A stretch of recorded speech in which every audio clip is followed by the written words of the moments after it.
So we first started out priming every surface in the house. Since this was brand new drywall and texture, it's pretty porous, so you have to put a new drywall primer on it to seal up all those pores, and that way your paint doesn't just get soaked right into the drywall and the texture. We used 18-inch wide rollers to do this, since it didn't really matter if we got any on the walls or the ceiling as we were doing it. And then obviously we had to go back and paint all the corners using a brush and paint those by hand.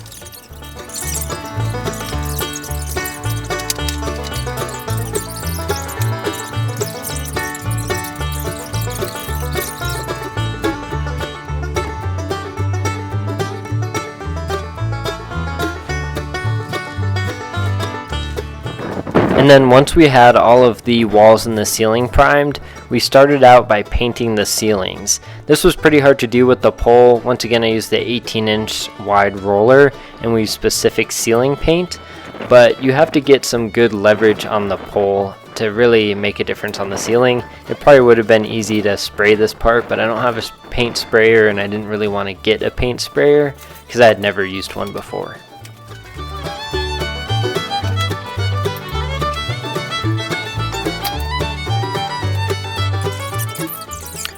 After the ceiling was done, we went back and put all of the colors on the walls. Here you can see I'm edging the white up to against the ceiling, and that way we have a nice crisp line at our transition from the ceiling to the wall. I didn't record much of this because it was kind of hard. We were in different places working on different walls at the same time, but I will go and show you what all of the walls look like, and then I did get footage of me painting that upstairs wall.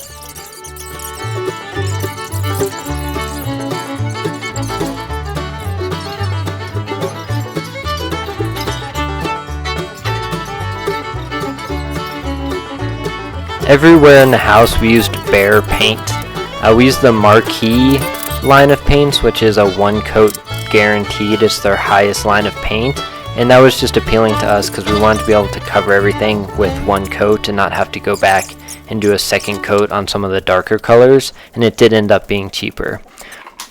We're also pretty decisive people. It didn't take us very long to choose all of the paint colors that we wanted.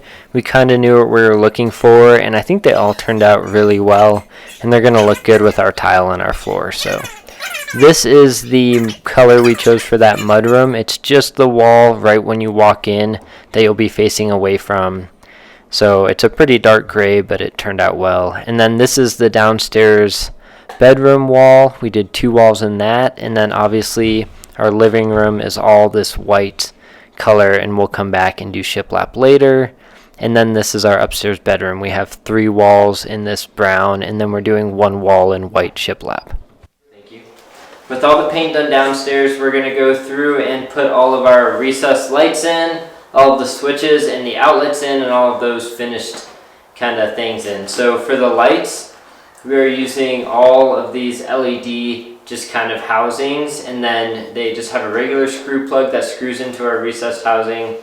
There's a clip on the back, you plug it in, and then you also just select the color temperature you want. So we're using those, and then for the living room and kitchen, we're using one that we'll kind of show you once we actually have power out here, but it has a slim LED all along the edge, so if you turn the light on, off, and on, it just turns on the side LED, so it's kind of like a night light.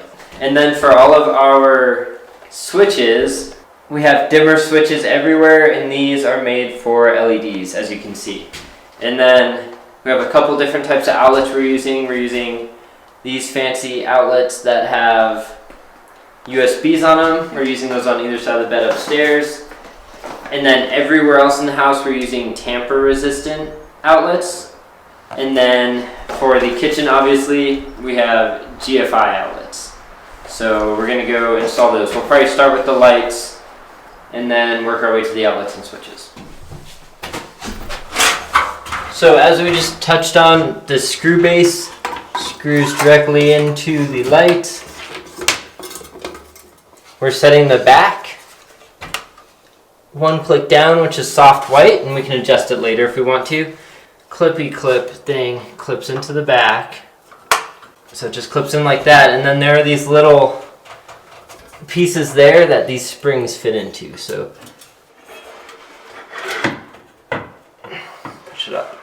And then it got all dirty, so we'll have to come back and wipe it off.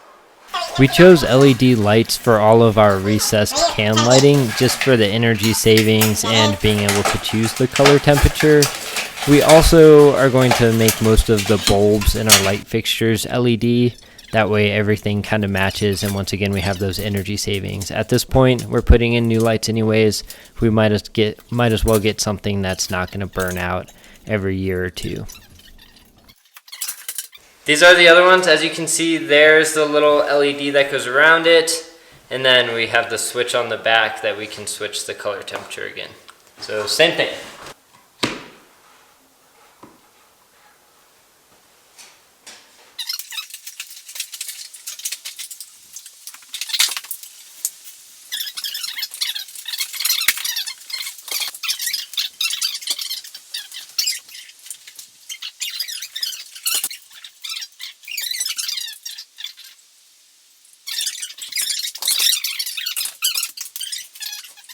We ended up with one extra light and then figured out that the drywall guys forgot to cut out one of our lights.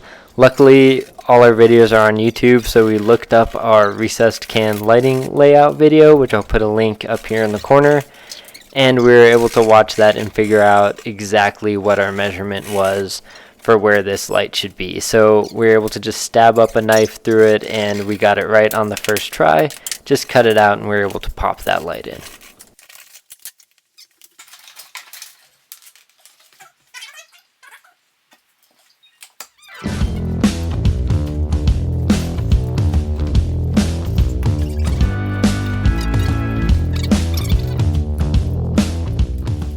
Once we got all our lights in, I tackled the switches because I kind of knew how everything was going to wire up, and Chelsea installed all the outlets. All our switches can be used both with one switch to the lights or as a three-way switch with two switches controlling one light.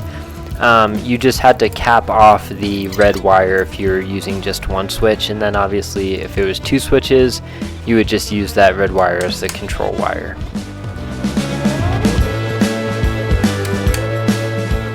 So in the bathroom, we are using one of these little on-off switches, but it also senses moisture. So I'll have to read the manual more to figure out how to set the moisture content or when the fan actually turns on. But basically, if it gets too humid in here, the fan will automatically turn on, and then obviously we can turn it on and off just by the click of that. So let's go install this.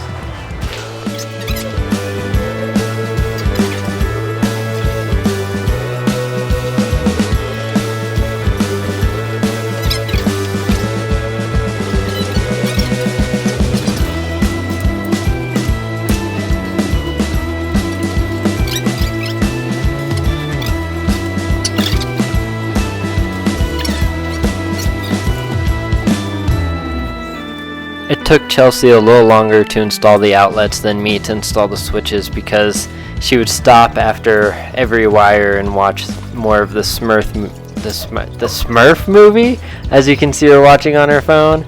But we installed the outlets just like you would. The hot goes to the gold nut, the neutral goes to the silver nut, and then ground obviously goes to green. And once again, these are all tamper resistant as code requires them to be in most places nowadays. And then instead of just stabbing the wire in on the back of the outlet, which you can do, and I've heard causes a lot of issues down the road, we looped the wires around the screw and then tightened it.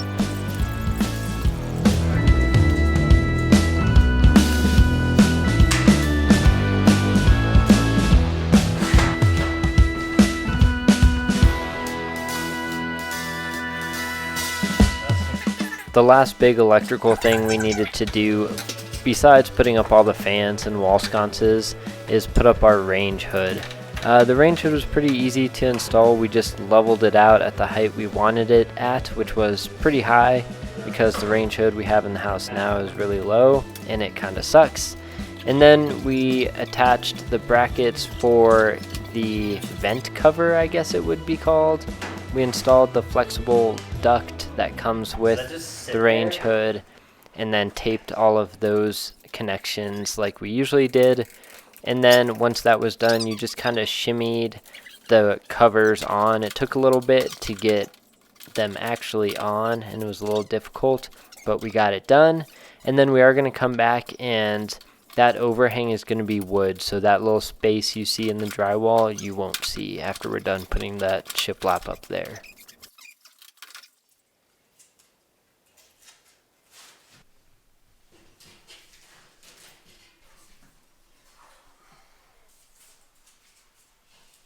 So these are the other lights we have, as you can see.